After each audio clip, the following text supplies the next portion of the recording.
नमस्कार विद्यार्थी मित्रांनो, ग्रो अकॅडमी या यूट्यूब चॅनलवर तुमचे मनापासून स्वागत आहे। अति महत्त्वाचे परीक्षाभिमुख आणि परीक्षेला येऊन गेलेले बालमानसशास्त्राचे प्रश्न आपण आजच्या या व्हिडिओमध्ये पाहणार आहोत। तत्पूर्वी चॅनलवर नवीन असाल तर चॅनलला सबस्क्राईब करायचं आहे आणि विद्यार्थ्याचा वेळ वाचावा आणि विद्यार्थ्याला IMP गोष्टी मिळाव्या यासाठी आपण हे 1:30 वाजता रोज सेशन ठेवणार आहे। या सेशनला लाईक, सबस्क्राईब, शेअर व विशेष म्हणजे तुम्ही सुद्धा सोडवण्याचा प्रयत्न करायचा आहे आणि कमेंटमध्ये उत्तर द्यायचं आहे। पहिला प्रश्न आहे, शिक्षकास आपला व्यवसाय करताना आचारसंहिता पाळावी लागते, त्यात खालीलपैकी कोणत्या गोष्टीचा समावेश होत नाही? ज्ञानाची निरफेळ उपासना, दाम तसे काम, विद्यार्थ्याबाबत सहृदयता आणि वात्सल्य, कर्तव्यनिष्ठता व राष्ट्रनिष्ठता। योग्य उत्तर काय असेल? तर पाळा समावेश होत नाही विचारले, पण याचे योग्य उत्तर आहे दाम तसे काम। हे बी नंबरचं करेक्ट आन्सर आहे। चला मित्रांनो, दुसरा प्रश्न पाहू आपण।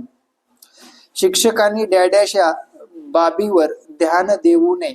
एखाद्या विद्यार्थ्यास चांगली वागणूक देणे, सामाजिक वचनबद्धतेत गुंतणे, विद्यार्थ्यांचे वस्तुनिष्ठ मूल्यमापन करणे, एखाद्या विद्यार्थ्याबाबत पूर्वग्रह ठेवणे। तर या गोष्टीकडे ध्यान देऊ नये असं म्हटलेलं आहे। तर याचं निगेटिव्ह काय आहे मग?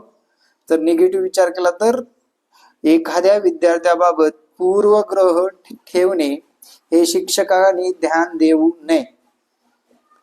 नेक्स्ट घ्या, डॅडॅश हे शिक्षकांचे प्रथम कार्य आहे।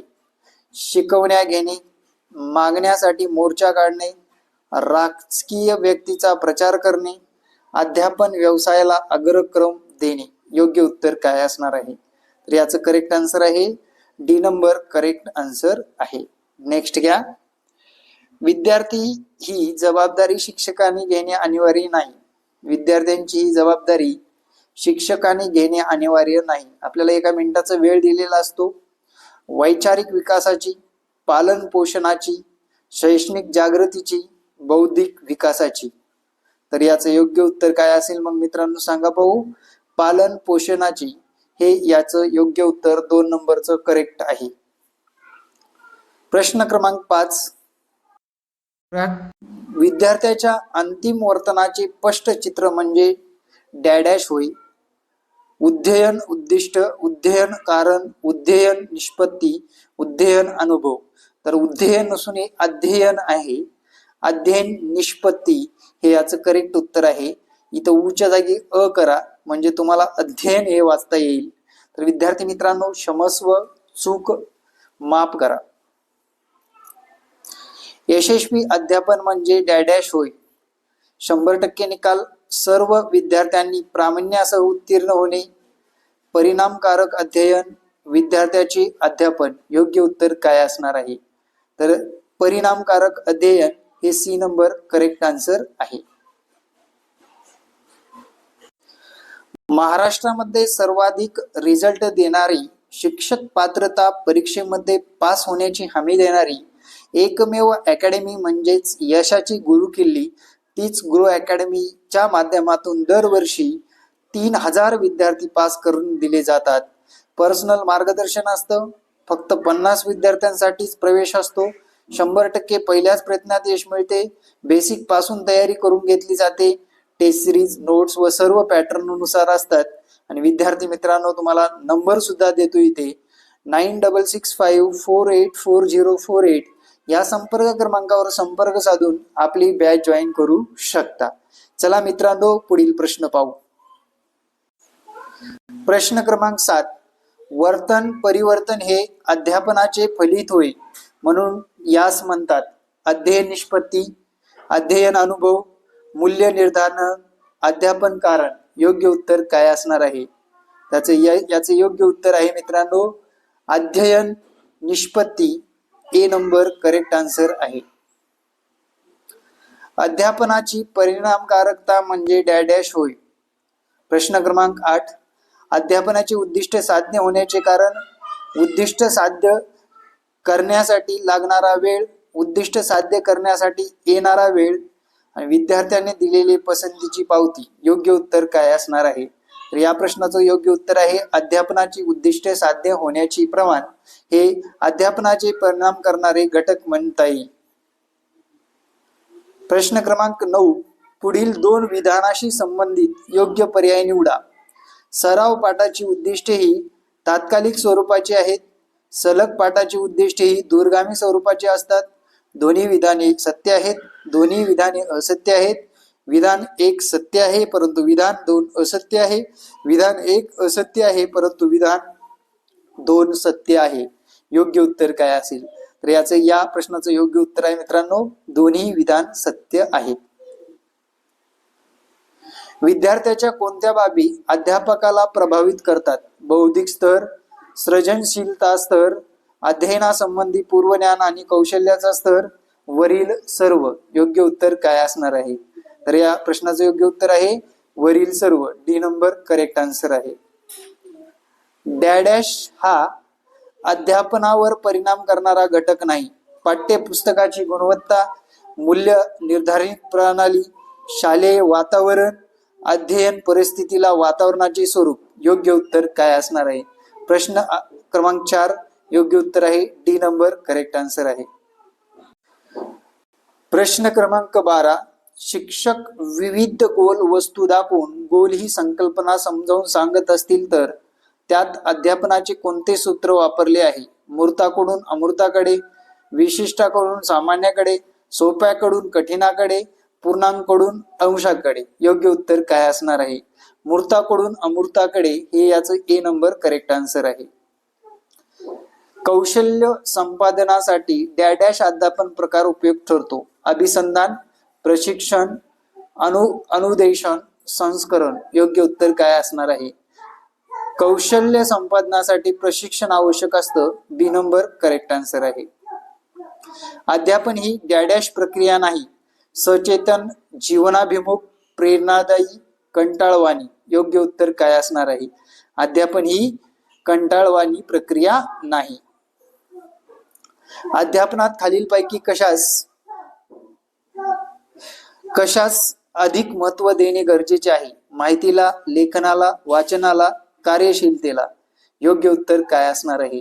तर योग्य उत्तर आहे क्रियाशीलतेला. योग्य उत्तर आहे डी नंबर. विद्यार्थी वर्तनाला आकार देणे हे डॅडॅश अध्यापनाचे उद्दिष्ट आहे. अभिसंधान, प्रशिक्षण, अनुदेशन, संस्करण. योग्य उत्तर काय आहे? अभिसंधान हे याचं करेक्ट उत्तर आहे. अध्यापन ही डॅडॅश स्वरूपाची प्रक्रिया आहे. सातत्यपूर्ण, अखंडित, सापेक्ष की विस्कळीत. योग्य उत्तर काय असणार आहे? प्रश्न क्रमांक 17, तर सापेक्ष हे याचं करेक्ट उत्तर आहे. अध्यापनाचा संबंध खालीलपैकी कोणाशी असतो? विद्यार्थी शिक्षक की पालक. योग्य उत्तर काय असेल? विद्यार्थी शिक्षक हे सी नंबर करेक्ट आन्सर आहे. खालीलपैकी अध्यापनाचे कोणते सूत्र नाही? मानसशास्त्राकडून तर्कशास्त्राकडे, कठीणाकडून सोप्याकडे, पूर्णांकडून अंशाकडे, पृथक्करणातून संशोधनाकडे. योग्य उत्तर काय आहे? तर योग्य उत्तर आहे कठीणाकडून सोप्याकडे हे याचं योग्य उत्तर आहे. सूत्र सोप्याकडून कठीणाकडे गेलं पाहिजे हे महत्वाचं आहे. शिक्षकाला अध्यापनात मूर्त स्वरूपाची उदाहरणे द्यावी लागतात. मूर्त उदाहरणे म्हणजे काय? दाखविता न येणारी बाब, कल्पनाशील बाब, गुंतागुंतीची वाढ, प्रत्यक्ष स्वरूपात दाखवता व समजावून सांगता येणारी बाब. योग्य उत्तर काय असणार? अगदीच बरोबर, डी नंबर करेक्ट आन्सर आहे.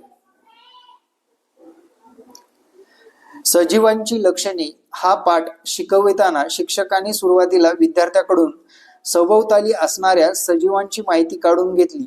येथे शिक्षकांनी अध्यापनाचे कोणते सूत्र वापरले?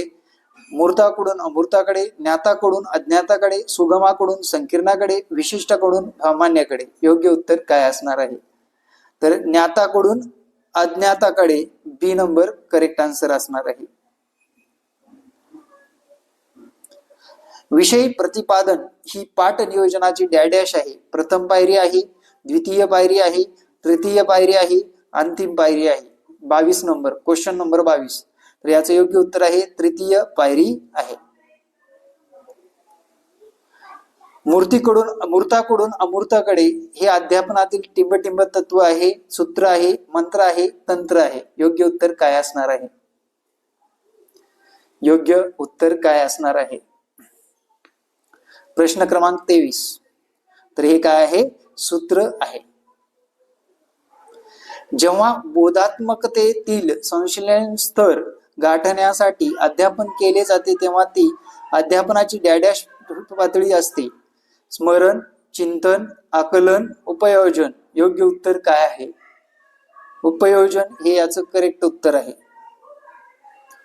अध्यापन परिणामकारक करण्यासाठी शिक्षकाला ज्या गोष्टी कराव्या लागतात त्याला डॅडॅश म्हणतात. अध्यापन कौशल्य, व्यवस्थापन कौशल्य, अध्ययन कौशल्य, प्रश्न कौशल्य. योग्य उत्तर काय आहे? तर याचं 1 नंबर अध्यापन कौशल्य हे याचं करेक्ट उत्तर आहे. अध्यापन ही डॅडॅश प्रक्रिया आहे. सहेतुक, निर्हेतुक, नैसर्गिक की हेतुरहित. योग्य उत्तर काय आहे? सहेतुक हे याचं करेक्ट उत्तर आहे. सज्जता प्रवर्तन कौशल्याचा मुख्य उद्देश डॅडॅश असतो. विषय विवेचन, शैक्षणिक साहित्याचा वापर, जिज्ञासा जागृती, मूल्यमापन. योग्य उत्तर काय आहे? जिज्ञासा जागृती हे याची योग्य उत्तर आहे. पुढील पैकी डॅडॅश हे अध्यापनाचे तत्व नाही. क्रियाशीलता, प्रेरणा, जीवनाशी संबंध, पूर्वग्रह. योग्य उत्तर काय आहे? तर याचे योग्य उत्तर आहे पूर्वग्रह. डी नंबर करेक्ट आन्सर आहे. काही तथ्य विद्यार्थ्यांना समजण्यासाठी केलेले अध्यापन म्हणजे काय? चिंतन स्तरावरील अध्यापन, आकलन स्तरावरील अध्यापन, निरर्थक अध्यापन, स्मरण स्तरावरील अध्यापन. योग्य उत्तर काय आहे? आकलन स्तरावरील अध्यापन हे याचं योग्य उत्तर आहे. अध्यापनाचा डॅडॅश हा प्रथम स्तर होय. स्मरण, आकलन, चिंतन, मूल्यमापन. योग्य उत्तर काय आहे? हे आकलन हे याचं करेक्ट उत्तर आहे.